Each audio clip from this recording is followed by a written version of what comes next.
All right, welcome back. We're going down to Argentina to talk to Adrian Salbuchi, our columnist and colleague down there, about World War II and post-World War II history and Admiral Byrd's mysterious mission to the Antarctic and all kinds of fascinating things that occurred in history, which very few Americans are even aware of right now, but they are nonetheless every bit as fascinating as they were 50 years ago. Welcome back, Adrian. Hello, good evening, Jeff. Great to talk to you again. Thank you, sir. It's nice to talk to you.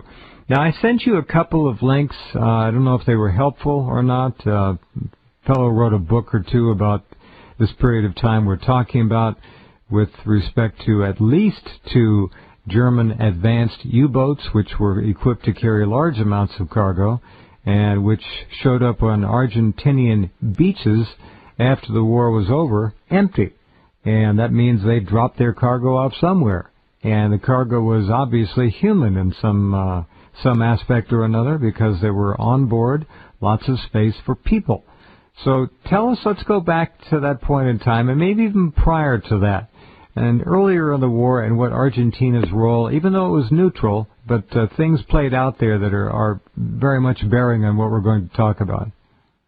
Well, yeah, absolutely. You know, very often official history, as we tend to call it here, does place rather black and white dividing marks which will deform or even conform our worldview of history. So, for example, I often think, and I had an old professor who used to say down here in Argentina that we shouldn't talk about World War I and World War II. He thought rather that there was one great European Civil War that went from 1914 to 1945, and that Europe lost altogether. It wasn't just Germany and Italy that lost, but it was all of Europe in a way. So this brings you to a point that we often think that, okay, we had World War II, started in 1939, and it ended in Europe, at least, on the 8th of May of 1945 with the capitulation of Germany. However, there are many indications, and in that sense, this is something that is pretty widely studied down here in Argentina. There are many indications that things did not quite end as bluntly as official history would have us think with the capitulation of the Third Reich. So, you know, when Germany, when Admiral Dönitz actually signs the surrender of German forces, not the German state. It's important to make a point of that. It's not the German state never actually surrendered. It was the German armed forces that surrendered. There were many U-boats, in other words, submarines, and even aircraft that were outside the borders of Germany and that never bothered making it back. Actually, there was something like 100 German U-boats, submarines, that were practically unaccounted for.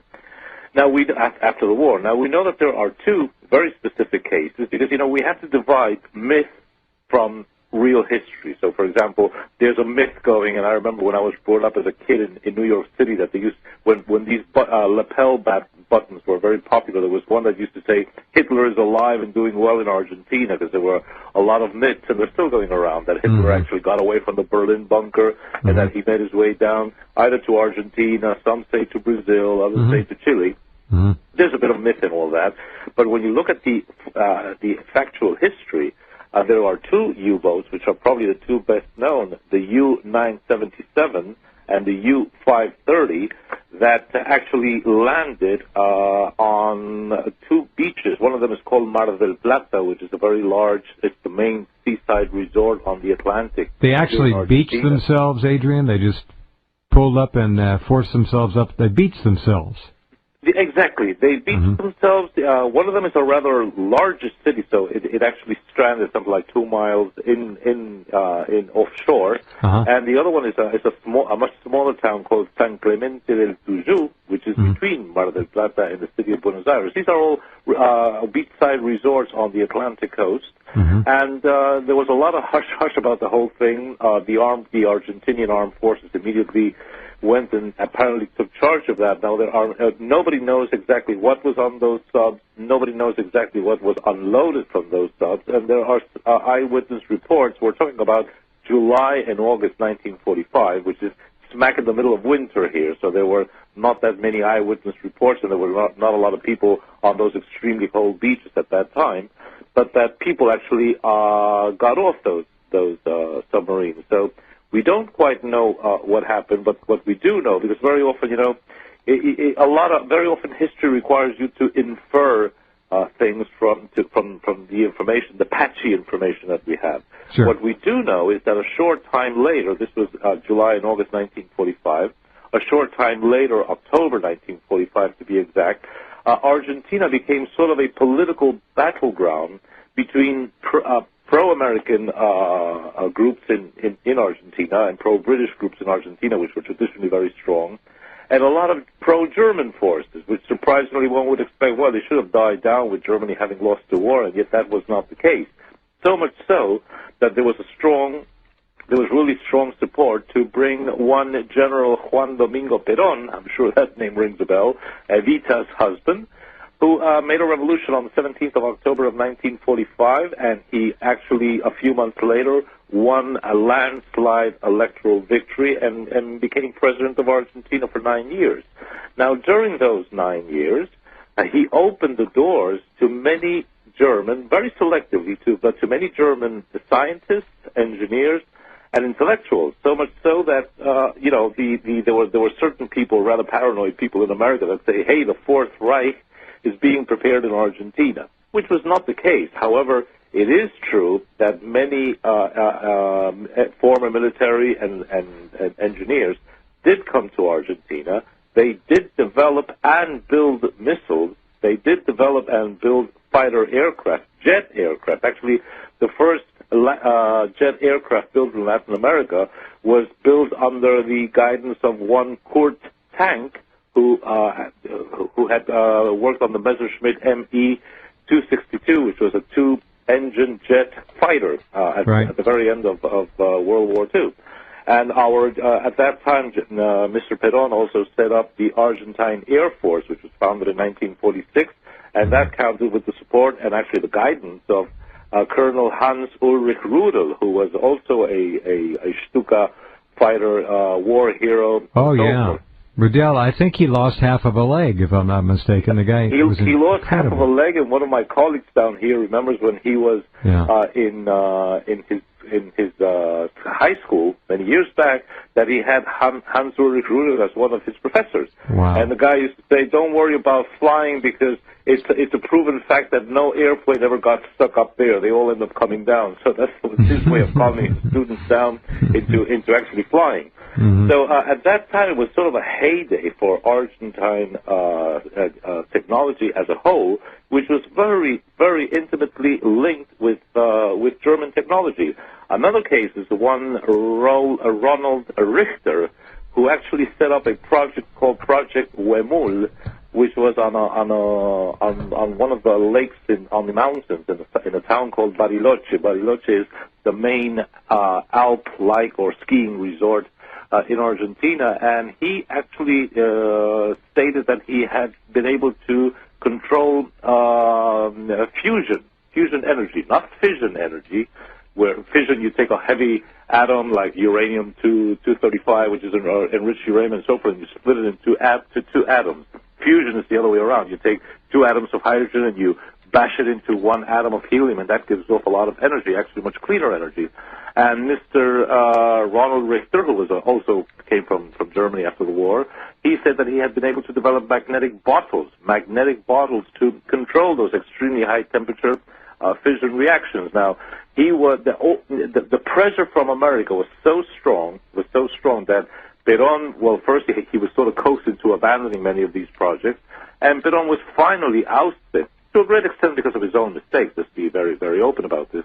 But he was finally ousted in 1955, and there must have been a lot going on because Winston Churchill, who was Prime Minister of Britain at the time in September of 55, said the fact that Mr. Perón is out of power is one of the most important things that has happened to the British Empire since we won World War II. Really? So obviously for the Brits and for the Americans, he was a bit of a thorn, and he did raise a lot of concerns. So you know, there's a whole sort of, let's say, a less known, more I won't say occult because that's not the right word, but more hidden side to history, which very often is not reported in history books, and that includes what you were just saying a few minutes ago, or in your opening remarks, Jeff, regarding the very strange mission of Admiral Richard C. Byrd. Operation High Jump, I think it was called. Yeah, I think so. Adrian, hold on a sec, please. We have to take a break. Come right back. I'd like also to know if you know what happened to those extraordinary U-boats that beached themselves. Were they pulled free, and are they in museums down there now? And we'll find out more about that in a minute. There is a U-boat in Chicago, right downtown in the United States, and there were 100 of them that went unaccounted for at the end of the war. Goodness knows where they all ended up. All right, hold on. Back in just a minute with Adrian Salbuchi live from Argentina. Okay, let's get right back to our conversation. It's always fascinating to look back at history and try to learn from it, and Adrian is the perfect man in regards to the information that comes from Argentina. What were the two U-boat numbers again? The U-530 and the U-977. Now, they were pretty much conventional subs. They were diesel powered. Yeah. They were able to remain underwater for relatively extensive amounts of times, but they are a different story, or a separate story rather, from the ones that you were mentioning, which were the type U-21 and U-23, which were gigantic. Apparently, they were gigantic subs. Right. And they were built in modules, and I understand. I've read this, but I mean, this is something that some of the reports we've seen down here seem to show that they were not. They were electrical powered. So I don't know what the German submarines at the end of the war were extraordinary. They were a generation ahead of anything else in the ocean. And technologically, as we all know, the scientists in Germany were just amazing in terms of whatever discipline they were in, and weapons, of course, were no exception. So, okay, I'm looking up 530 here, and there's quite a bit of information on it on any major search engine. So, and we've got pictures. You get a lot of data on that on Google. But, you know, one of the points that maybe I'd like to sort of mention, because it might help your listeners to do their own research, actually, is that we have to see, well, you know, what is the consistency of the whole thing regarding the subs. First of all, I think we have to point out the figure of a German leader who was very non-political in a way, because it was just a military professional career. Yeah, Dönitz? Professional, who was Admiral Karl Dönitz. Dönitz, yeah. Karl Dönitz, as I mentioned before, was actually named by Hitler to be his successor, and he's the guy who signed, as I was saying, the capitulation with the Allies, I think it was in Brems in 1945. Now, prior to that... Let me say one thing, Adrian, excuse me, may I say one thing about Dönitz? Dönitz was, as I have said for years, including people like Albert Speer, the successor... And there would have been a successor to Hitler whose health was failing, and Germany would have moderated. There's no question about it. The excesses of the Third Reich under Hitler would have passed. This is just the way the political pendulum works. Dönitz was a competent military man. In fact, some call him a genius. He was in charge of the submarine forces and the Navy. But beyond that, he understood how to deal at the level at which he was appointed to succeed the Führer. Also, I should point out that 90+% of the German submariners in World War II never came back to port.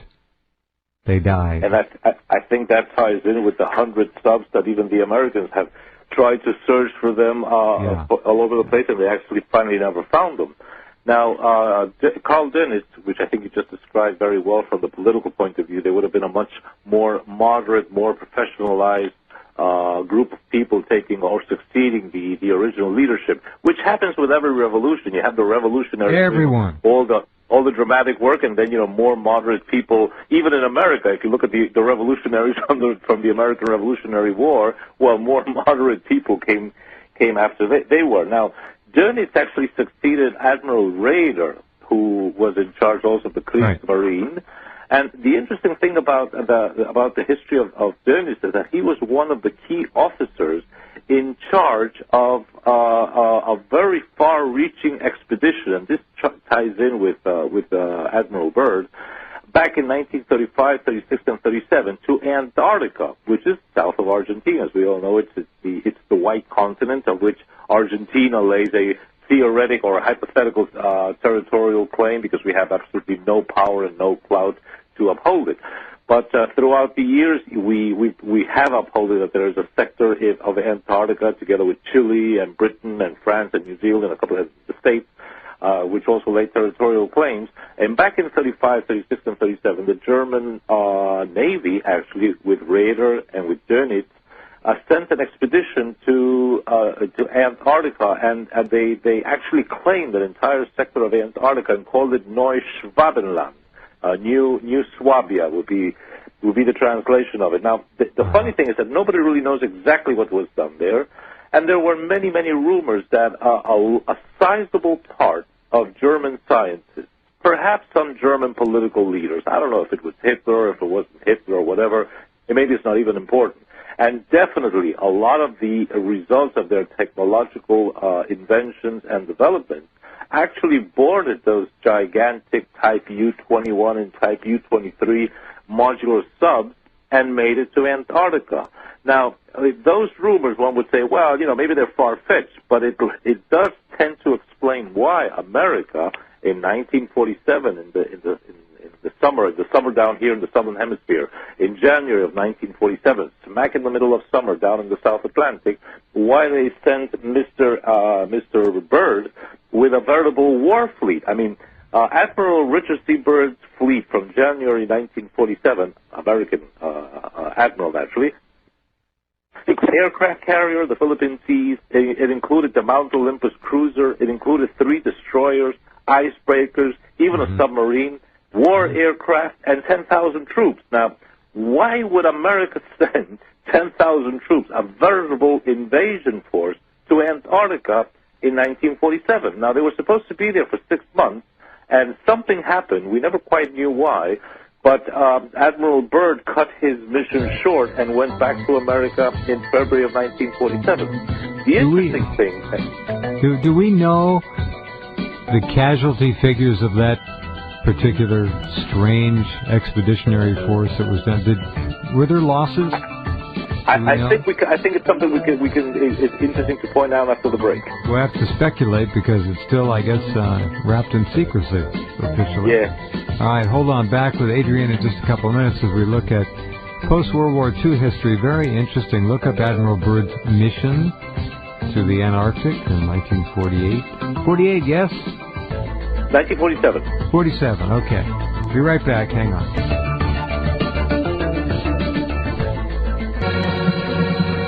Okay, and we're back talking with Adrian Salbuchi about Germany and Argentina before and after and during the war. So go ahead, please.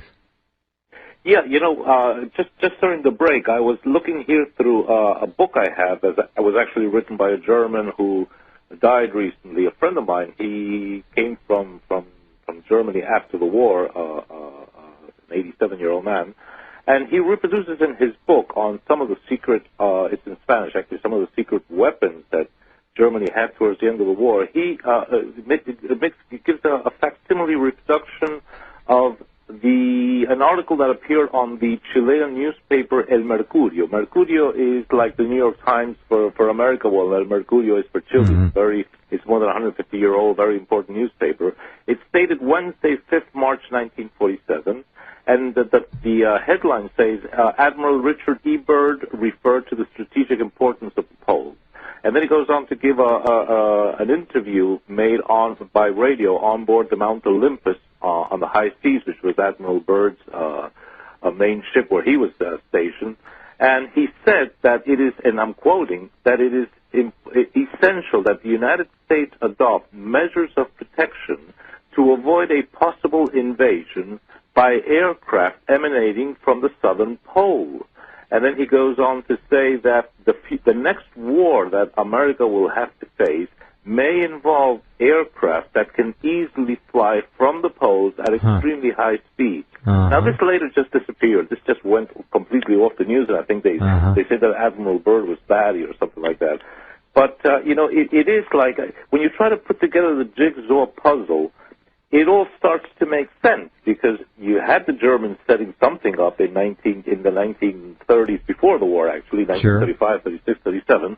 And you also had Admiral Dönitz saying towards the end of the war, when things were getting really desperate in Germany, that the Kriegsmarine, the German Navy, had actually set up an invulnerable fortress in a very far-off place in the world where the key leadership and the key scientists and the key intellectuals could go and take refuge, even if Germany's plight were to really become desperate, as it then did in 1945. And that also ties in, Jeff, with the Perón government, because Chile never had a pro-German government. Chile has always traditionally been extremely pro-Britain, and they are to this very day, and they've always been very consistent about that. The problem child down here is us Argentinians. We've always wavered one way and the other. And the Perón government, which actually started in 1946, but he had been vice president to a government that started in 1943, was very much pro-German. Actually, Argentina only declared war on Germany in March of 1945, less than 6 weeks before Germany capitulated, as an agreement with Germany so that the Argentinian government could confiscate German property here. Otherwise, the Americans would have done that. So it was even done to help German interests. There were many German companies down here. Now, probably what Perón did not quite realize was he was really playing with fire, because this was not just a regular country that was overcome militarily. There was much, much more behind that. And when you look at this, I often wonder, why has there been such huge hysteria on the part of the Americans in particular, but you also find it on the part of the Europeans, to really give everything relating to the Third Reich, not just its leadership, Mr. Hitler and Mr. Himmler and Mr. Goebbels and so forth, but even the symbols of the Third Reich, such a gigantically demonic and satanic and horrendous public image, so much so that nowadays people see a swastika or they see a photo of Hitler and they just go, oh my God, it's the devil and this and that.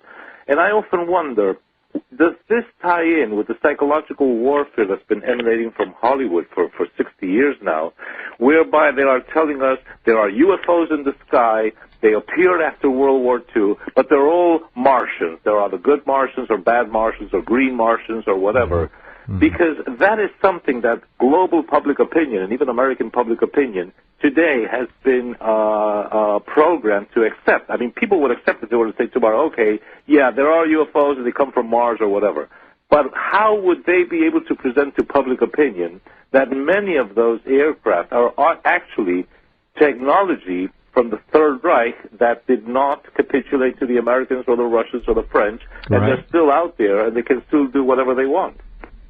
Well, it's a fascinating concept. I don't know. He went down there for a very serious reason. This cost a lot of money, and there were casualties.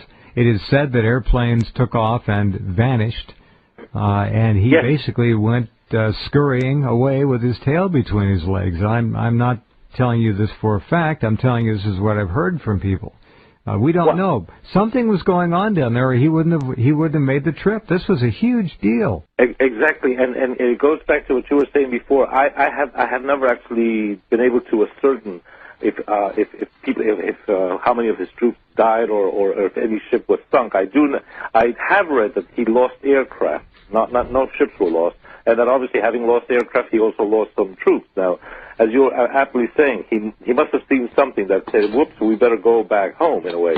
And it probably has a lot to do, because you see, this is like putting together a jigsaw puzzle. As you put the pieces together, a lot of things start to fall into place. It probably might have a lot to do with the fact that the Germans were working on two parallel technological developments. On the one hand, conventional weaponry, in other words, well, the rockets, the Werner von Brauns, the Peenemünde, and the jet aircraft, which were the plans. Actually, there were 3 aircraft. The jet aircraft plans, the Messerschmitt plans, were actually captured by the Russians, or the Soviets rather, the Americans, and a lot of them got to Argentina through Kurt Tank, That's why the first fighter aircraft were so similar, all three amongst each other, because they were all based on the same basic German plan. Right. But that technology is basically the technology which is extant, or which is in force today throughout the world. What we can call explosive technology. In other words, you make things explode, and that is exothermic chemical reactions, very centrifugal, and it tends to, well, it generates a lot of energy, whether it be internal combustion engines or gas or turbines or whatever.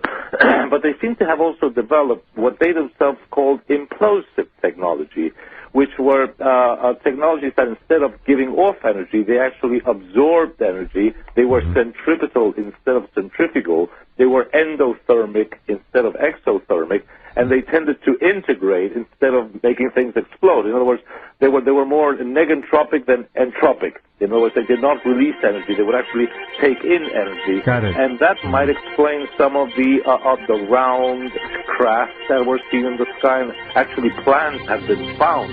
I don't know if they are authentic or not, but they look very authentic. Well, the SS is developing these aircraft. Correct. The whole story of German flying saucers and flying discs is an enormous one, and it is one of the well-kept secrets of the war, of course. Maybe the best-kept secret of all. The truth is, they probably did perfect flying discs in the early 40s. The truth is, those discs and that technology were probably moved away. There are stories of people who were kept in barracks, and if they even stuck their nose out the window, they were shot to death. And they could hear these incredible noises of these craft as they powered up and took off. So, I mean, we've got a lot of eyewitnesses and a lot of other material as well.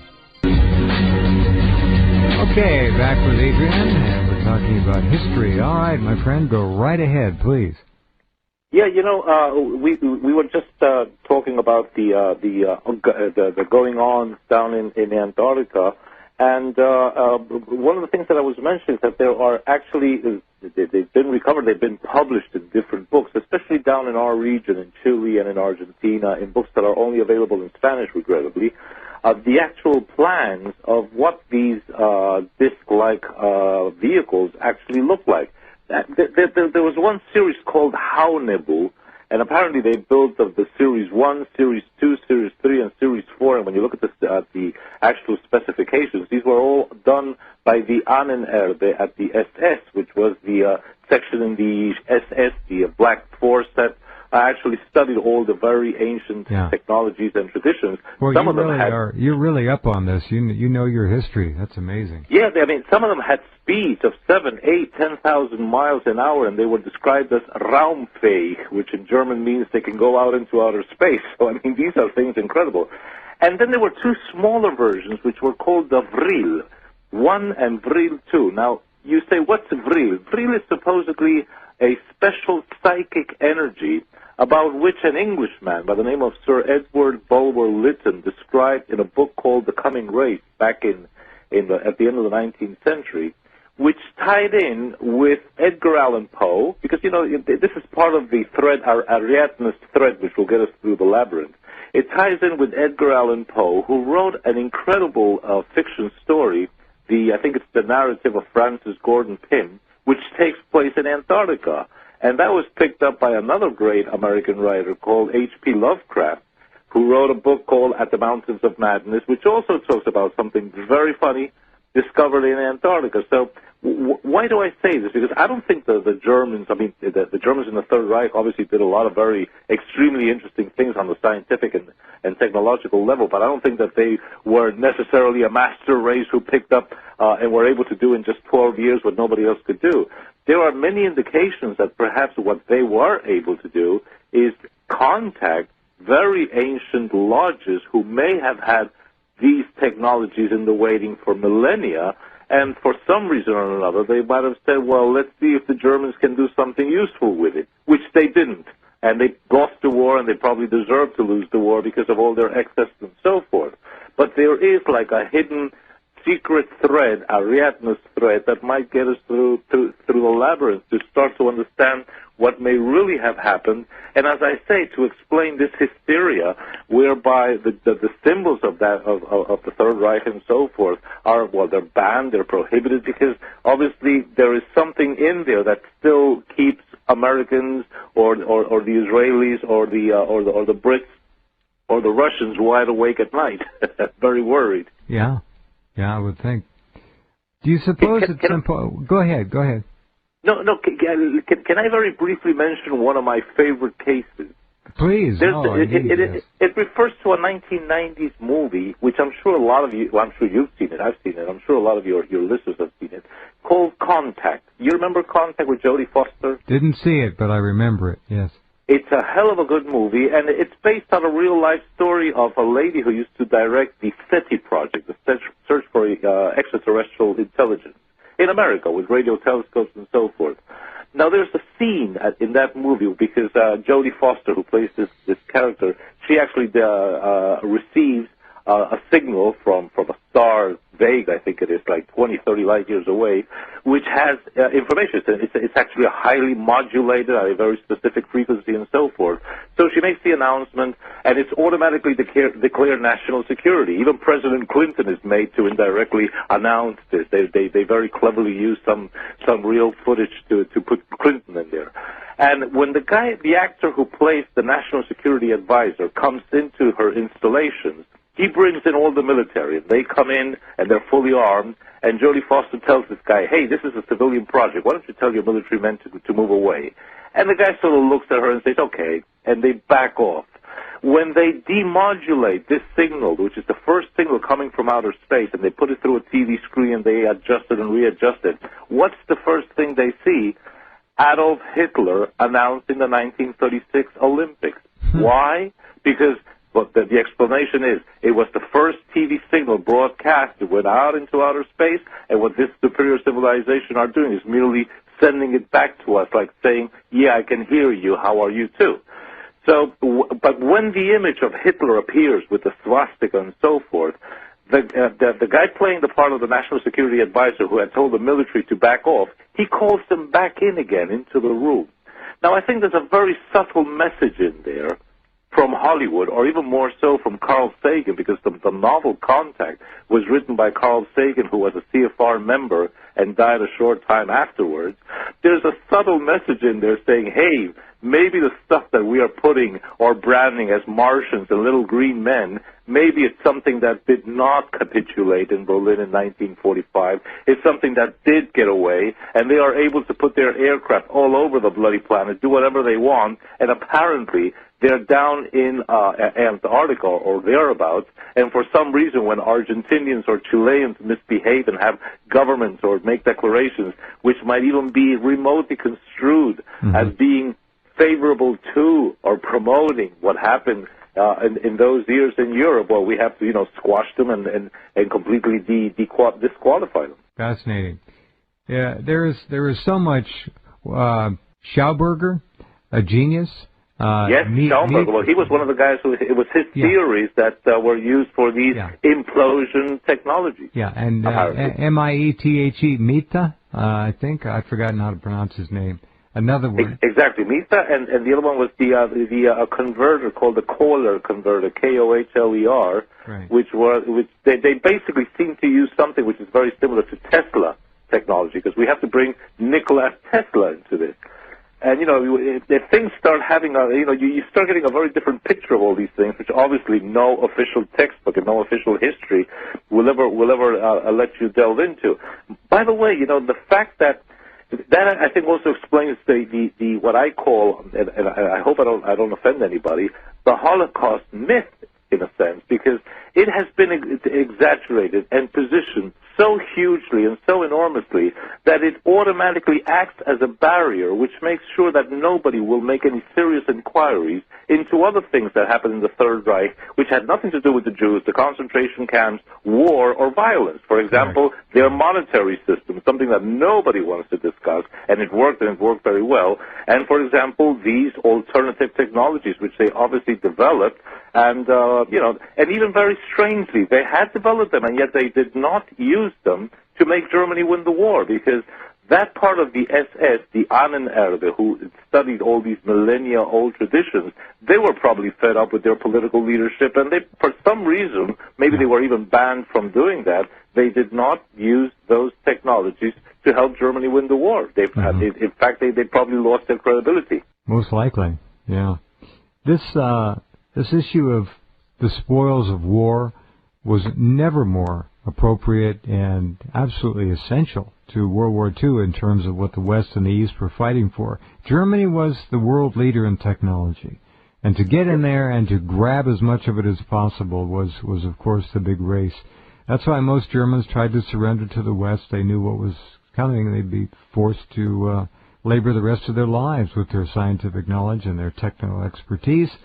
Werner von Braun came over here, and one of the last things von Braun said in warning to his assistant, Carol Rosen, who was a friend of mine and others, she was told by von Braun that the Illuminati, or a very special group of elite, were going to eventually play the ET invasion card to finally force the planet Earth, the sheep, to submit to control. They were going to say, we're under attack, we have to put all these weapons in space, and then they're going to stage the attack somehow. Now, they may have the technology to do that already. We don't know.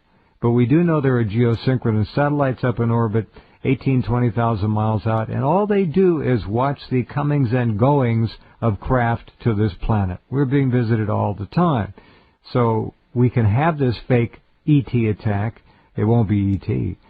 Anytime at all. I mean, we are in that kind of control mode. Yeah, that's why, in one of the videos that I prepared back at the end of 2009, I mentioned that one of the triggers that they might use, as you are so aptly describing, is a reality show involving a false ET attack or contact, which will help them to justify and tell everybody, you see, we have to have one unified representation with the universe. So again, we need world government, and they will be able to do that. And the technologies do exist. A lot of people miss the fact that on the day that Obama was elected president, 4th of November of 2008, CNN had Wolf Blitzer in his New York studio, the CNN New York studio, actually having a conversation with a hologram of another reporter called Judith Yellen, who was in Chicago, but her image, her three-dimensional image, was projected into the New York studio, and the camera would move around so that you could tell that it was Wolf Blitzer and Judith Yellen three-dimensionally speaking, but he was in New York and she was in Chicago. So that's the only time I think they've done that on television, and in a way it's a way of saying, hey, we can do this.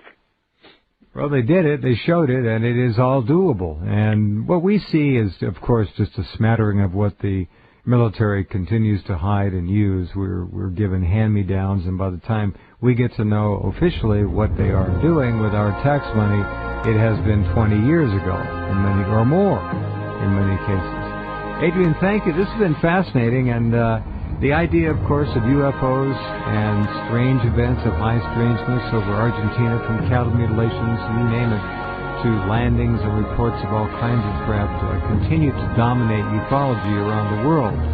So let us know, and maybe we'll do a program in ufology sometime. That would be fun. Wonderful. It'll be my pleasure. I'll investigate some more stuff, and I'll pass the word on to you through the email, and I'm always here whenever you need. Great. I'm amazed at your historical knowledge, Adrian. Thank you very much for sharing it. Thank you, and good evening. Take care. You too. Adrian Salbuchi, live from Argentina. All right, there's hour 2 for you. We'll be right back.